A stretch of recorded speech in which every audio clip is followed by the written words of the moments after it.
UAS, which is the organization I represent at the UN, is honored and happy to welcome our distinguished speakers and this youthful audience for an event that celebrates young people's involvement and participation in the issues that affect them. And now I would like to give a special accolade to Mahou Moshari.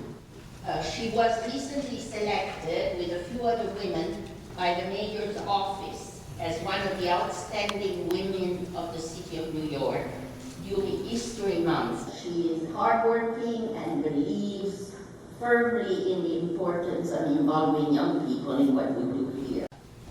Our gathering here today symbolizes the ongoing need for continuing open dialogue and tolerance among youth in this generation and the youth in the future. My special thanks goes to the United Nations for continuously promoting the importance of educating youth to develop tolerance, to recognize and appreciate their diversity in dialogue and mutual understanding in their local communities as global citizens. I also want to thank UNICEF for generously providing this great space as well as the opportunity for a progressive movement to encourage youth in dialogue, diplomacy, and enhancing mutual and cultural understanding around the world. From my experience, I see and feel that we can and we should do more to encourage and educate our youth and to have more dialogue to mutual understanding in their communities as whole citizens. Thank you all for coming. I hope this afternoon our distinguished guests and our youth panelists will inspire you as much as they have inspired me to continue in promoting peace among yourselves and others to live in harmony.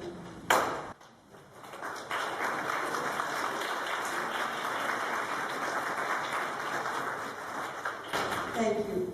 I want you to know that your experience and individual efforts inspires me and everyone around you deeply. This is an ongoing journey that needs all your efforts. Let us not give up. Let us work together to support, to protect, and promote human rights for everyone in our immediate environment and around. This keynote speaker, Mr. Jeremy Glee, he is doing live Skype session from London with us. Each day, 21st of September, as a day of fire, a day where lives are saved, a day where children are inspired, a day where I hope we can interculturally cooperate on a scale that humanity has never seen. You know, I'm interested, and I'm sure all of you are, in a sort of shift the level of consciousness around the fundamental issues that humanity faces. And that fundamental issue, of course, is the protection of each other and the protection of our environment. And I think systemic change, a real serious change, would be supported if our world did come together, separate from politics and religion, where we united into one. We're in the New York City area, and there are communities that have very strong violence statistics, such as Newark, New Jersey, where they sometimes have as many as in certain months, they have almost a murder or fatality per day. So does this campaign, how does it see getting municipalities or in developed nations where there are neighborhoods which have strong violent tendencies, how do you see that working into this day? In London, exactly the same example that you have in this city. I mean, this is partly the reason why there's a ceasefire non-violence day. Non-violence will put into the resolution for exactly this point, that you don't need to have a gun to be involved in this process. The violence we are experiencing in our homes, in our communities, and in our schools, if we can address that violence, it will effectively change everything. We, the people, are going to have to act and become involved. And if we become involved, they will follow. But they won't do it if we don't do it. On 21st September, there should be no violence, no conflict, no fighting at every level of society for at least a day. The time is now. Please act. on the 21st of September 2012. Please be a part of this global truce. Thank you.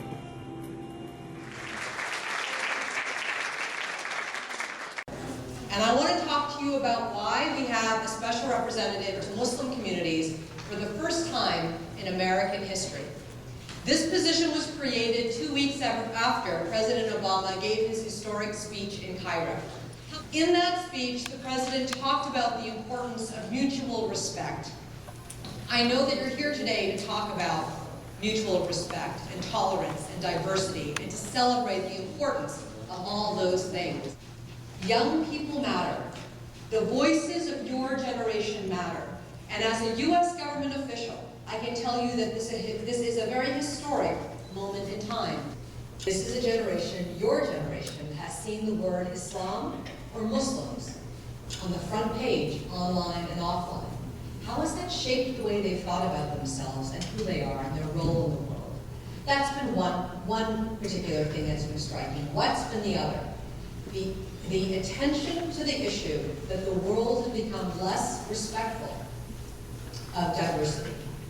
The increase of anti-Semitism, the increase of Muslim hatred, the increase of racism around the world is really strong. And it's remarkable because, as I said, this is a generation, you have tools to push back with trends because you're able to push back against ideologies that exist or bad things that are happening because you're able to send out different messages. The president has made it very clear that youth matter, and he's done that in a wide variety of ways. He's also talked about the importance, obviously, of interfaith dialogue, building bridges, and the things that we can do. He leveraged the White House to pull together Americans across the board of many different faiths, of many different ethnicities and heritages to talk about how we can work together and how we can work on campuses to do interfaith work, how we can do a better job as Americans. No faith group, no ethnic group, no individual can address challenges alone. You have to build coalitions. You must put yourselves together and work on issues that matter to you. It is one of the greatest strengths of America to be able to do that. You may have difference of opinion on a lot of different things, but when you come together to work on a goal, you see action happen. But what has made the difference is that American communities of many faiths, of many heritages, have come together to say we're going to work together to promote the values of America that are embedded in our Constitution, that our forefathers put forward, which is freedom of religion, freedom to practice, freedom of faith, all these things that as Americans we're very proud of. Thank you very much.